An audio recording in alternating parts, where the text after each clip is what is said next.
ಗುರುವರ್ಯ, ನಿಮಗೆ ನನ್ನ ಪ್ರಣಾಮ. ಕಲ್ಯಾಣಪ್ಪ ಅಂತಿಮ ಗುರುವರ್ಯ, ನಾನು ಸಕಲ ವಿದ್ಯಾ ಪಾರಂಗತನಾಗಿ ಸರ್ವ ವಿದ್ಯಾ ಸಂಪನ್ನನಾಗಿ ಸುವಂದ್ಯ ನಗರದ ಯುವರಾಜನಾಗಿ ಹೆಮ್ಮೆಯಿಂದ ಮೆರೆಯುತ್ತಿರುವುದಕ್ಕೆ ತಾವು ನನಗೆ ದಾರಿ ಇರದ ಶಿಕ್ಷಣವೇ ಕಾರಣ. ಗುರುವರ್ಯ, ಮುನಿಗಳಾದ ವಸಿಷ್ಠ, ಅತ್ರಿ, ಕಶ್ಯಪ, ವಿಶ್ವಾಮಿತ್ರ, ಭಾರದ್ವಾಜ, ಗೌತಮ ಮುನಿಗಳ ಆದರ್ಶ ಜೀವನ ಶೈಲಿಯಿಂದ ಪ್ರಭಾವಿತನಾದವನು ಈ ಸೋಂಡರುದ್ರ ಮುನಿ. ನಿಜ ಗುರುವರ್ಯ. ಗುರುವರ್ಯ, ನನ್ನ ಎರಡು ಕಣ್ಣುಗಳಲ್ಲಿ ಒಂದು ಕಣ್ಣು ನನ್ನ ಗುರು ಅಂದರೆ ನೀವು, ಇನ್ನೊಂದು ಕಣ್ಣು ನನ್ನ ಶಿವ, ನನ್ನ ಪರಮೇಶ್ವರ. ಶಿವನ ಮೇಲೆ ನಂಬಿಕೆ ಇಟ್ಟು ನಡೆದರೆ ಸಾಕ್ಷಾತ್ಕರಿಸುವುದು ಗುರು ಕಲಿಸಿದ ವಿದ್ಯೆ. ನಿಜ ಗುರುವರ್ಯ. ಗುರುವರ್ಯ, ಉರುಳುತ್ತಿರುವ ಕಾಲಚಕ್ರಕ್ಕೆ ಅನುಗುಣವಾಗಿ ಗೃಹಸ್ಥಾಶ್ರಮಕ್ಕೆ ಹೆಜ್ಜೆ ಇಡಬೇಕು ಎಂಬ ಉದ್ದೇಶ ನನ್ನದು. ಹೀಗಿದ್ದಾಗ ವಾಂಛಿತಪುರದ ಮಹಾರಾಜ ಪರಮ ಧರ್ಮಿಷ್ಠ ಹಂಸಾನಂದನ ಏಕೈಕ ಸುಪುತ್ರಿ ವರುಣಿಕಾ, ಆ ವರುಣಿಕಾಳನ್ನ ನಾನು ವರಿಸಬೇಕೆಂದು ತೀರ್ಮಾನಿಸಿದ್ದೇನೆ. ಗುರುವರ್ಯ, ಈ ನಿಮ್ಮ ಆಪ್ತ ಶಿಷ್ಯ ಒಬ್ಬ ರಾಜಕುಮಾರಿಯನ್ನ ವಿವಾಹವಾಗುವುದು ಅಸಾಧ್ಯವೇ? ಸಾಧ್ಯವಿಲ್ಲ. ವರುಣಿಕಾಳನ್ನ ನೀನು ಧರ್ಮ ಪತ್ನಿಯಾಗಿ ಸ್ವೀಕರಿಸಕೂಡದು. ಇದು ಗುರುವಿನ ಆಜ್ಞೆ. ಗುರುವರ್ಯ, ಈ ಆಪ್ತ ಶಿಷ್ಯರ ಮೇಲೆ ಇದೆಂತ ಕಠಿಣ ಪ್ರೇಮ ಪರೀಕ್ಷೆ? ಇದು ಶಿವ ವಿಧಿಸಿದ ಅಗ್ನಿ ಪರೀಕ್ಷೆ.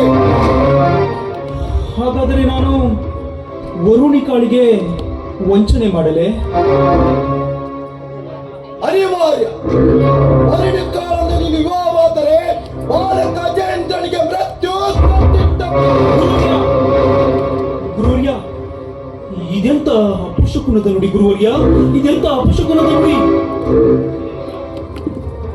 ಈ ಸೋಂಡರುದ್ರ ಮುನಿಗೆ ತಿರುಗು ಮಾಡವೇ? ಇಲ್ಲ ಇಲ್ಲ ಇಲ್ಲ, ಸದಾಕಾಲ ನೆರಳಾಗಿ ಇರುತ್ತೇನೆ ಎಂದು ವರುಣಿಕಾಳಿಗೆ ವಚನ ಕೊಟ್ಟಿದ್ದೇನೆ ನಾನು. ಹಾಗಾಗಿ ಗುರು ಮುನಿದರು ಸರಿ, ಶಿವ ಮುನಿದರು ಸರಿ, ಮನವೊಲಿದ ಮಾನಿನಿಯನ್ನ ಮಾತ್ರ ಮರೆಯಲಾರೆ ನಾನು. ನನಗೆ ತಿರುಗು ಮಾಡವೇ? ನನ್ನ ಶಿಷ್ಯನಾದರೂ ನಿನಗೆ ಈಗಲೇ ಶಾಪ ನೀಡು. ನನ್ನಿಂದ ಕಲಿತ ವಿದ್ಯೆಯೆಲ್ಲ ಮರೆತು ಹೋಗಲಿ. ಮರೆತು